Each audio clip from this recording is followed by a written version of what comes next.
미국 NBC에서 한국으로부터 얻게 된 면역에 대한 희망이라는 속보를 메인 기사로 다루었습니다.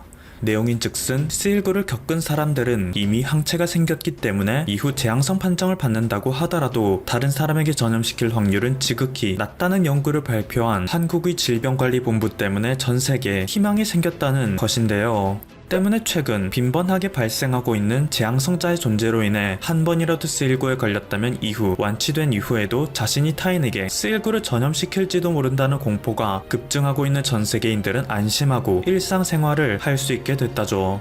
그리고 이러한 소식을 듣자 누구보다 배 아파하는 국가가 있는데요. 바로 일본입니다.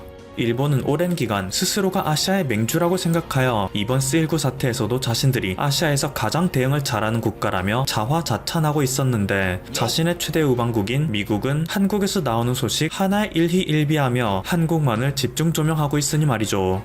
심지어 5월 21일 미국의 블룸버그에서는 아예 대놓고 바이러스 퇴치에 대한 극과 극의 믿음, 최신 기술의 대한민국과 서류 작업에 얽매인 일본이라며 일본의 후진적 행태를 비판하는 글을 기고하기도 했습니다.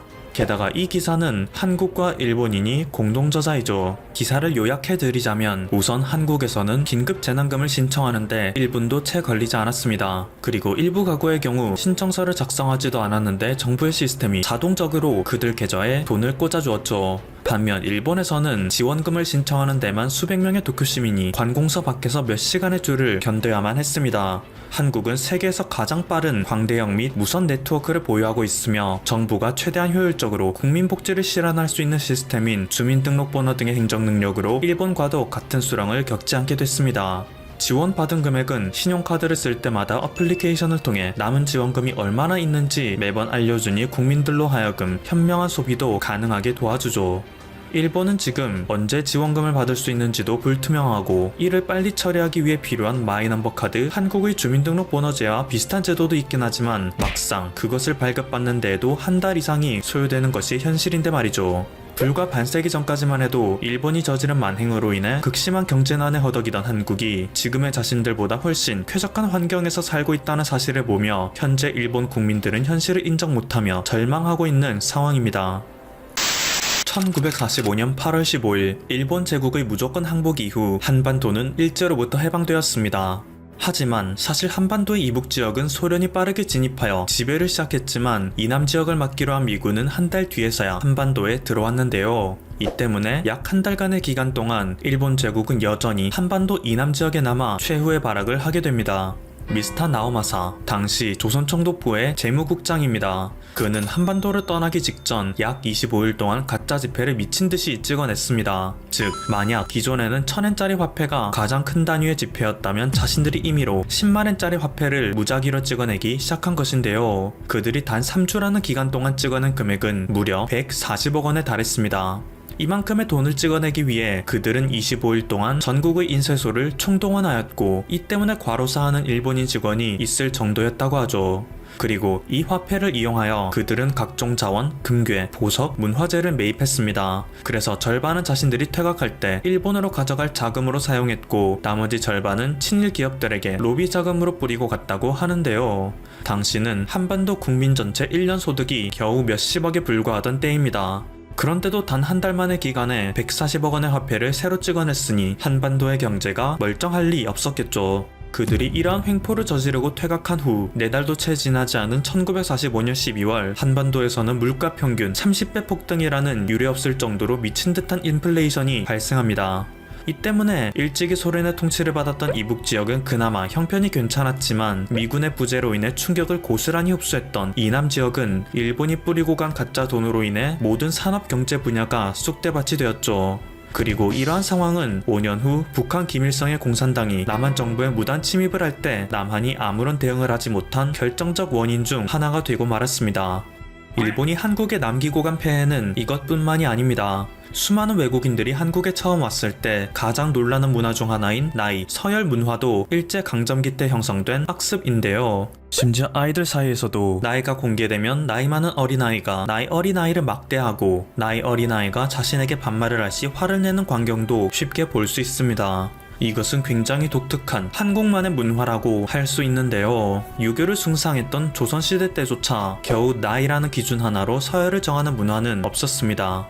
오히려 그 당시 양반들의 사귐에서는 학문이 가장 중요했기 때문에 자신보다 나이가 어려도 학문이 출중하면 벗으로서 사귀었었는데요. 때문에 1737년생의 연암 박지원 선생은 4살 차이, 6살 차이, 13살 차이, 17살 차이 나는 여러 학자들과 친구로서 지냈다는 기록이 남아있고, 오성과 한음으로 유명한 이항복과 이덕형도 5살의 나이차가 있었지만 그들의 우정은 후세까지 알려져 있을 정도입니다. 1000원짜리 지폐에 남겨져 대한민국 국민 모두가 알고 있는 퇴계 이황 선생 역시 자신보다 25살이나 어린 고봉 기대승과 막역한 사이였고요.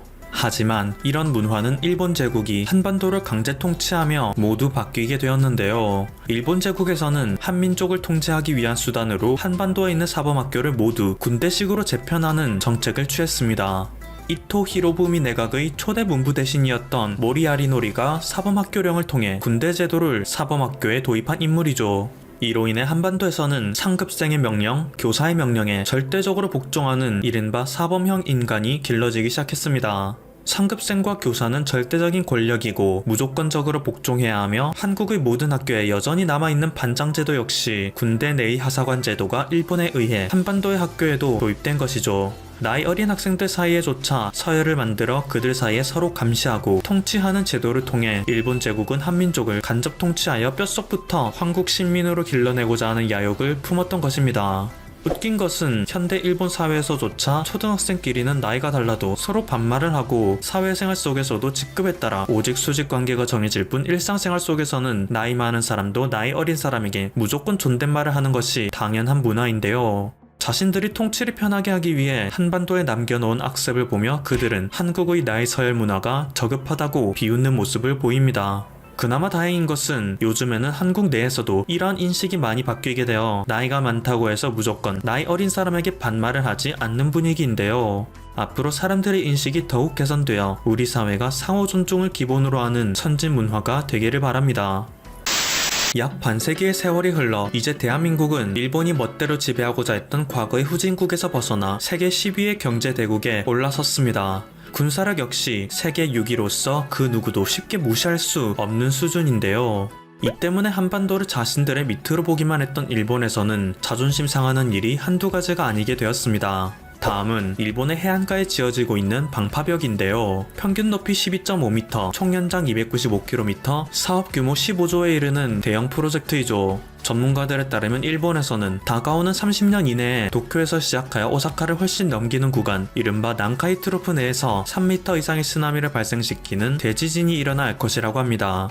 일부 지역에서는 최고 높이 45m가 예상된다고 하는데요. 동일본 대지진 당시 가장 높았던 쓰나미가 40.5m였던 것을 감안하면 그때보다 훨씬 큰 규모의 피해가 예상되는 것입니다. 때문에 일본에서는 이것의 피해를 최소화시키기 위해 15조 원의 돈을 들여 대규모의 방지벽을 만들고 있는 것이죠. 일본에서는 한국의 서울시청 디자인이 과거 일제시대에 건축한 구청사를 덮치는 쓰나미 모양이라고 주장하며, 한국이 일본을 덮치는 쓰나미가 되려 한다는 피해의식을 드러낼 정도로 쓰나미에 대한 공포가 어마어마하기 때문에 이러한 그들의 대응은 충분히 이해됩니다. 그만큼 동일본 대지진에 대한 피해가 엄청났고요. 과거 일본이 한반도를 침략했을 때 장기적으로는 일본의 모든 수도와 기반시설을 한반도로 옮기고자 했을 정도로 일본 열도에 내재된 위험성은 크지만, 결국 그 모든 계획이 실패로 돌아감에 따라 그들이 갖게 된 피해의식은 우리가 상상할 수 있는 것 이상일 것입니다.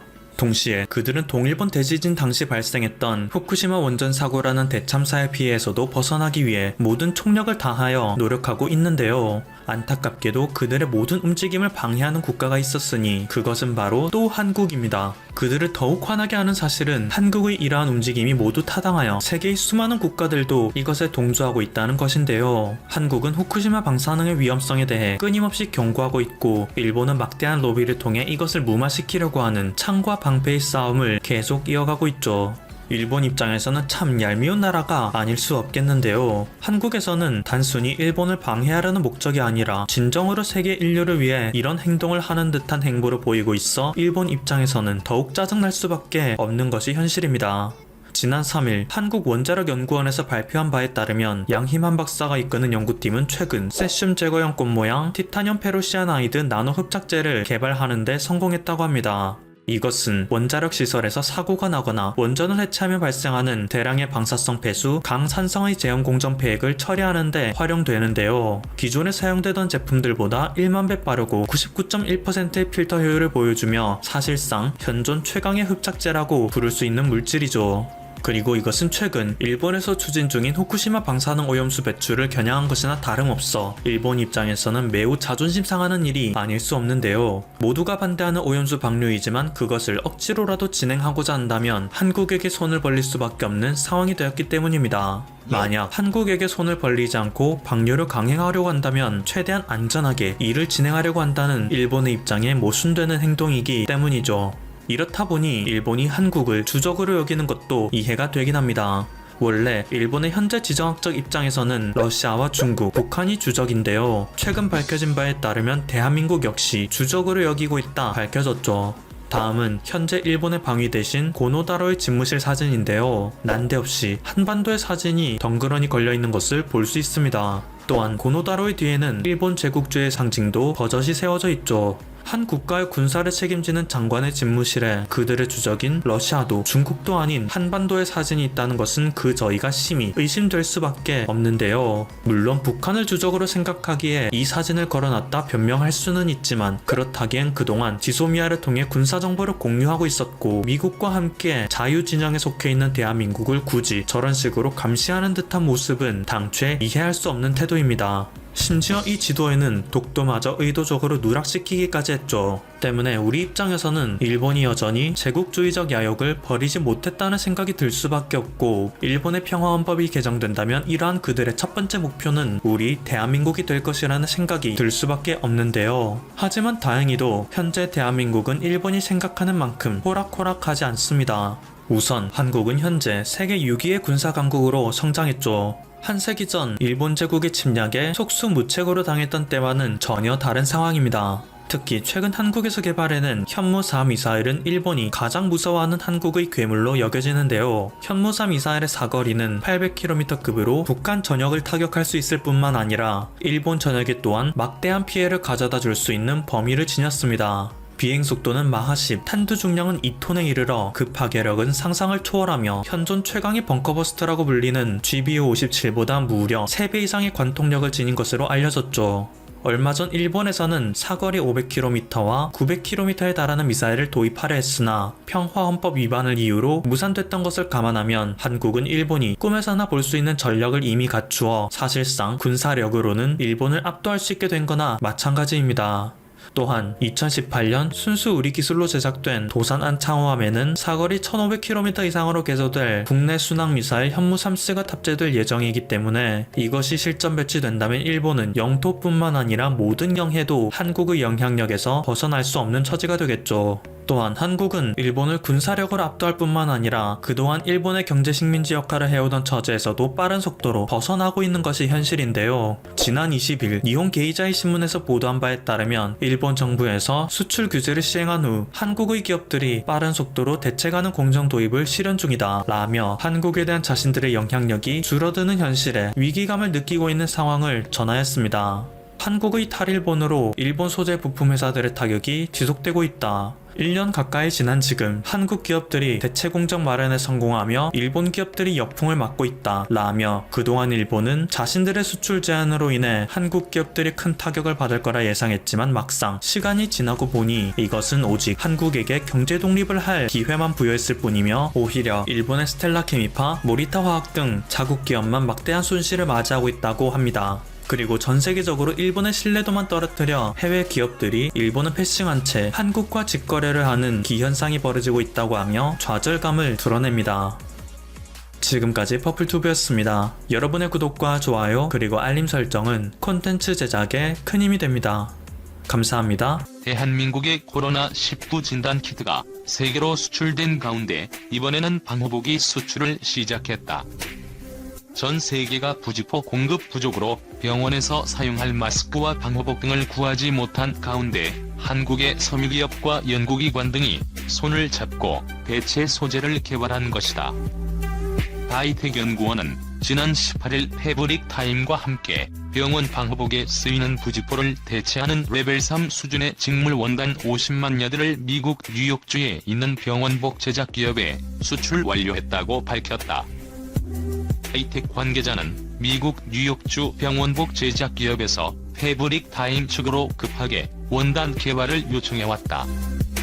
패브릭 타임이 이와 관련해 우리 연구원과 손잡고 대체 소재를 개발했고 계약에서부터 납품까지 일주일도 걸리지 않았다라고 설명했다. 이번 수출은 기존의 방식이었던 생산자와 바이어가 직접 만나 샘플을 확인하고 여러가지 테스트를 하는 등의 과정을 거치지 않은 비대면 수출 성공 사례로 꼽을 수 있다. 패브릭 타임은 온라인 플랫폼 스와치온을 통해 동대문의 원단을 해외 패션 디자이너에게 판매하는 스타트업 기업이다. 이번 미국 기업의 요청에 대해 대구에 있는 섬유 전문 연구기관인 다이텍의 연구원들과 협력을 진행했다. 다이텍은 국내는 물론 전 세계에서 생산되고 있는 각종 소재에 관한 정보를 모아 관리하는 소재정보은행을 통해 부지포 대체 원단을 찾아냈다. 지난 2013년 섬유소재종합솔루션센터에 설립한 소재정보은행은 이곳에서 찾아낸 정보들을 바탕으로 자체 시뮬레이션을 통한 대체 소재의 결과물의 성능 등을 확인할 수 있다. 여기에 각각의 국가의 섬유원단 관련 시험 규격에 대한 정보도 가지고 있어 대체 소재가 해당 수출국의 시험 규격을 통과할 수 있는지 등에 관해서까지 확인할 수 있다. 관계자는 이 과정이 결국 비대면 수출을 이뤄내는 데 결정적인 역할을 했다고 한다고 전했다. 미국 뉴욕주의 바이어가 부지포 대체 소재에 대해서 의뢰를 해왔고 이에 대해서 다이텍 측이 미국의 시험 기준을 미리 파악하고 있었던 덕분에 바이어를 만족할 소재를 손쉽게 발견할 수 있었다. 이는 불필요한 샘플 생산을 막고 시간을 단축했으며 다이텍은 자체적으로 가진 테스트베드를 통해 시제품을 바로 제작할 수 있었다. 다이텍은 이번 1차 납품을 시작으로 K-방호복 수출 확대에 기대를 걸고 있다. 이미 1차보다 물량이 10배 정도 늘어난 2차 계약을 진행 중이라고 밝혔다. 다이텍 연구원 이도현 기획본부장은 한 개의 기업에서 일주일에 생산할 수 있는 양이 15만 여드 정도이다라며 단기간에 500만 여드 이상을 납품하기 위해서는 공동 생산 방식의 수출 계약을 여러 기업에서 해야 한다고 설명했다. 생산한 제품을 다이텍에서 품질 검증한 후 판매하는 방식이다. 이어 코로나 사태로 국내 섬유기업들의 매출이 타격을 입은 가운데 이번 공동 생산은 국내 기업을 살리는 길이 될 것이다. 이를 해결하지 않으면 고생해서 찾아낸 대체 소재 생산을 중국에 뺏길 수가 있다고 우려했다. 여기에 더해 미국뿐 아니라 영국과 인도네시아 등 다른 나라에도 방호복 대체 소재를 찾아내 국내 기업들이 납품할 수 있도록 할 계획이다. 지금까지는 국내의 섬유기업들이 자신들의 제품을 가지고 전시회 등에 참가해 해외 바이어를 일일이 상대해야 했지만 패브릭 타임의 온라인 플랫폼과 같은 비대면 방식으로 세계 시장을 두드릴 수 있게 될 것으로 기대되고 있다. 다이텍 이도현 본부장은 한국산 코로나 진단키트가 해외에서 필요하다고 요청이 들어와 납품된 것에 병원복 원단도 해외에서 먼저 한국에 요청해온 새로운 사례이다라며 소재 정보은행을 통해서 방호복뿐 아니라 병원 관련 소재에 대한 추가 개발도 기업과 진행 중이다고 밝혔다. 한국, 반도체, 화학원료 등 세계 수출 점유율 5년 연속 1위. 한국의 반도체, 정밀화학원료, 평판화변 제품 등이 세계 수출 시장에서 5년 연속 점유율 1위를 기록했다. 한국무역협회 국제무역통상연구원은 24일 내놓은 수출시장 1위 품목으로 본 한국 수출의 경쟁력 현황 보고서에서 반도체, 정밀화학원료, 평판화변 제품 등 주력 수출품을 포함해 32개 품목이 2014년부터 5년 연속 1위를 지켰다고 밝혔다. 1위 품목 중 파라자일렌, 메모리 반도체, 벤젠 등은 점유율이 5년 전보다 크게 늘었다. 2018년 한국의 세계 수출 시장 1위 품목은 63개로 세계 13위를 차지했다.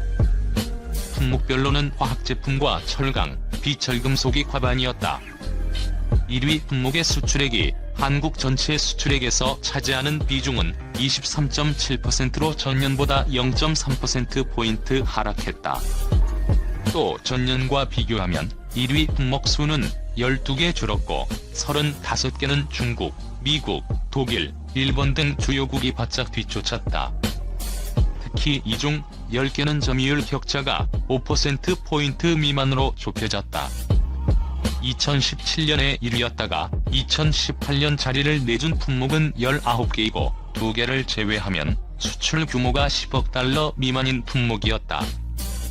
1위에서 탈락한 품목 중 12개는 중국, 일본, 미국, 독일 등이 치고 올라왔다. 1위 수출 품목은 줄었지만 2에서 10위 품목 수는 35개 증가해 한국이 10위권 이내 품목의 경쟁력을 높인다면 1위를 할 잠재력이 있는 것으로 나타났다. 주요국 중에서는 중국의 약진이 눈에 띄었다. 중국의 1위 품목은 전년보다 38개 늘어난 1,735개로 3년 연속 1위를 지켰다. 한국을 비롯해 독일, 미국, 일본 등 주요국의 1위 품목 수가 감소한 것과 대비되는 모습이다. 중국은 주로 선진국이 강세를 보이던 화학제품, 비전자기계, 수송기계 등의 품목에서도 1위 품목 수가 크게 늘었다. 685개, 미국 511개, 이탈리아 215개, 일본 161개 등이 중국의 뒤를 이었다. 무역협회 국제무역통상연구원 강성은 연구원은 그간 선진국이 강세를 보이던 화학제품, 공작기계, 수송기계 등의 분야에서도 중국이 경쟁력을 보이기 시작했다면서 세계 수출 시장에서 주요국 간 경쟁이 날로 치열해지고 있어 한국도 제품 경쟁력 제고와 수출 차별화 전략이 더욱 필요한 시점이라고 강조했다.